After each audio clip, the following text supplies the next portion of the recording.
Yeah, I think my dad really enjoys it. He's been a mechanic his whole life. I think he enjoys the job satisfaction of it when the car's finished and done, but he genuinely just hates cars. There are YouTube channels you watch for the cars. Then there are YouTube channels you watch because something about them feels genuinely real. Matt Armstrong's channel has always lived in that second category, and for a long time, most people could not quite explain why. The builds were impressive, sure. The restorations were detailed and ambitious. But something else kept pulling viewers back, something warmer and harder to define.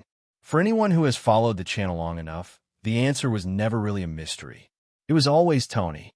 Tony Armstrong, Matt's father, has been a quiet but constant presence throughout the channel's rise.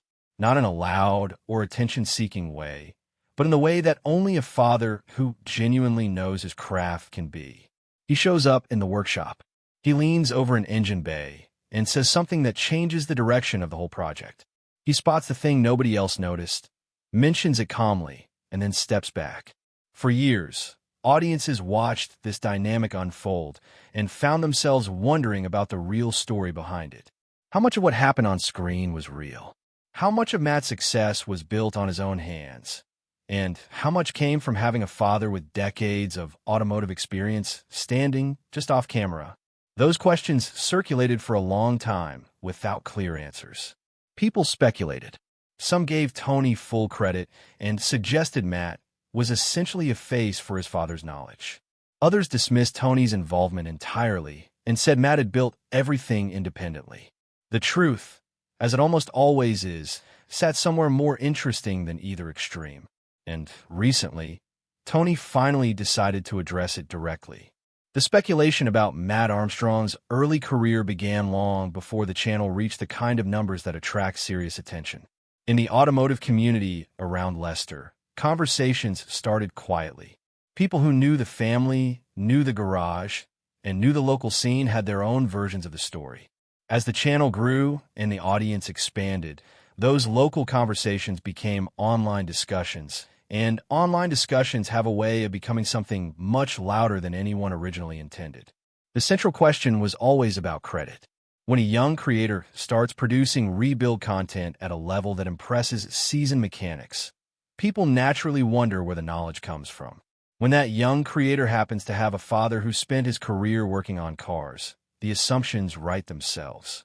Critics suggested that Tony was doing the difficult diagnostic work while Matt presented it on camera.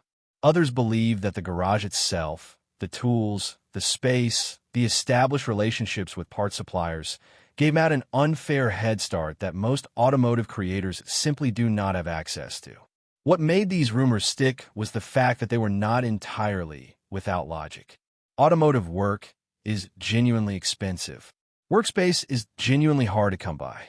Experience matters enormously when something goes wrong with a complex vehicle. All of those things are true. The mistake was assuming that access to experience automatically means the learning never happened, or that proximity to knowledge is the same thing as receiving it for free. Tony's account of those early years paints a very different picture. According to Tony, Matt was never handed anything in the way people assumed. Yes, the garage was available as a place to work and learn. Yes, advice was given when problems appeared. But the work itself stayed with Matt. Tools were in Matt's hands. Decisions were Matt's to make. When something went wrong, which it did regularly, the lessons that followed were real ones, not shortcuts around the problem. That is a distinction that matters enormously in any trade, but especially in automotive work, where the difference between understanding something and simply being told the answer shows up very quickly the next time a similar problem appears. Tony also spoke about something that tends to get overall okayed in the narrative about Matt's rise, which is how hard Matt actually worked during the years before the channel became successful. The assumption from the outside was that the family connection smoothed over the financial difficulty of starting out. The reality was considerably less comfortable than that. During the years when Matt was building his skills and trying to figure out what direction his life was going to take, work came from wherever it could be found. Food delivery, bar work, automotive retail. Time spent in tuning shops learning the practical side of the industry from people who had no particular obligation to be patient or generous with their knowledge. None of that has the romantic simplicity of a father handing his son the keys to a successful operation. It was ordinary, unglamorous work done because the bills existed regardless of what ambitions were being pursued on the side. Tony's point in sharing this was not to generate sympathy.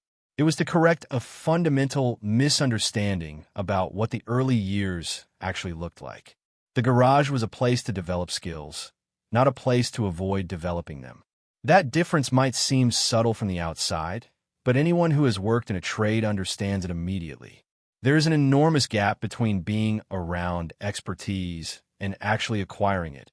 And closing that gap requires a kind of repetitive, sometimes frustrating effort that cannot be inherited or gifted. What Tony confirmed about his own role is also worth examining carefully, because it does not fit neatly into either of the narratives that had developed around the channel. He was not absent. He was not secretly doing everything. What he was consistently was present in the way that experienced mentors are present, which is to say available, observant, and willing to speak when speaking was genuinely useful. The distinction Tony draws is between guidance and replacement. When Matt encountered a problem he had not seen before, Tony would explain the likely causes, suggest what to check, and offer the kind of directional thinking that only comes from having seen similar problems many times across many different vehicles. But the actual process of diagnosing, attempting, adjusting, and resolving stayed with Matt. Tony was not there to take over when things got complicated. Tony was there to make sure complications produced learning rather than just frustration. This is, if you think about it, exactly how good mentorship works in any skilled field. The mentor's job is not to eliminate difficulty, but to make difficulty productive. A mechanic who solves every problem for an apprentice produces someone who can watch problems being solved. A mentor who guides an apprentice through solving problems themselves produces someone who can actually do it. The difference in outcome is total, and it takes years to become apparent, which is probably why the audience watching from outside could not easily distinguish between the two during Matt's early videos. The progression of quality across those early projects is actually the clearest evidence of how the learning happened. If Tony had been carrying the technical weight while Matt presented, the work would have looked consistently competent from the beginning.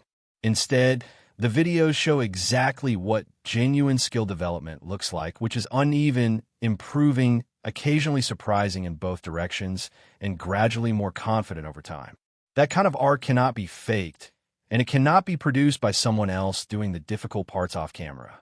The collaborative projects that came later, the bigger builds, the more ambitious restorations, the vehicles that would have been genuinely daunting for most experienced mechanics, introduced a different dynamic. By that point, Matt had developed real capability, and the partnership with Tony shifted accordingly. Rather than the mentor and learner structure of the early years, the work became genuinely collaborative in the way that two capable people with different strengths working on a shared problem is collaborative. Tony brings something to those builds that cannot be replicated by enthusiasm or research. Decades of direct experience with cars, with the particular ways they fail and the particular logic of their repair, creates a kind of pattern recognition that simply takes time to develop.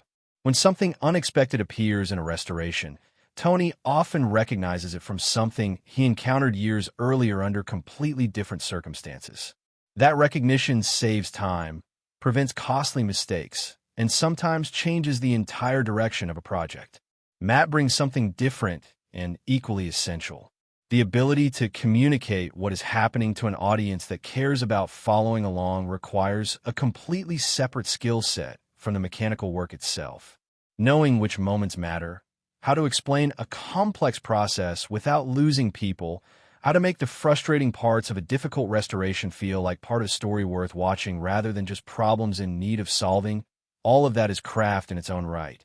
And it is craft that Matt developed through years of experimentation and feedback from a growing audience. When both of those skill sets are present and genuinely engaged, the result is something that neither person could produce alone. Tony, without Matt's communication ability, would be an experienced mechanic working in a garage, which is valuable, but not a YouTube channel with millions of invested followers. Matt, without Tony's depth of experience, would be a capable presenter working at the edge of his knowledge and occasionally getting stuck in ways that a more experienced hand could resolve quickly. Together, they produce something that feels both technically credible and genuinely watchable, which is rarer than it sounds. The moment that perhaps best illustrated the real nature of their relationship happened in 2025, when Matt decided to rebuild a flood-damaged Aston Martin DBX as a surprise gift for his father. The choice of project was not accidental. A luxury SUV with serious water damage represented exactly the kind of challenge that requires both mechanical competence and the willingness to commit to something that might not work out. It was not a safe choice.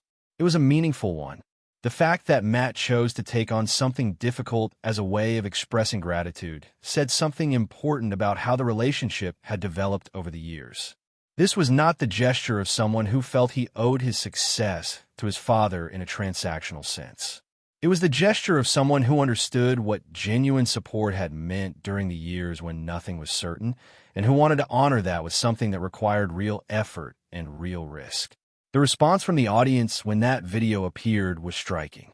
More than 6 million views gathered on a project that was, at its core, about a son rebuilding a car for his father. That number reflects something beyond interest in the vehicle itself. It reflects the accumulated trust that an audience develops when they have watched a relationship develop honestly over years of footage. People were not watching to see whether the Aston Martin could be saved. People were watching because they had come to care about the people working on it, and that kind of investment does not happen by accident or by production strategy.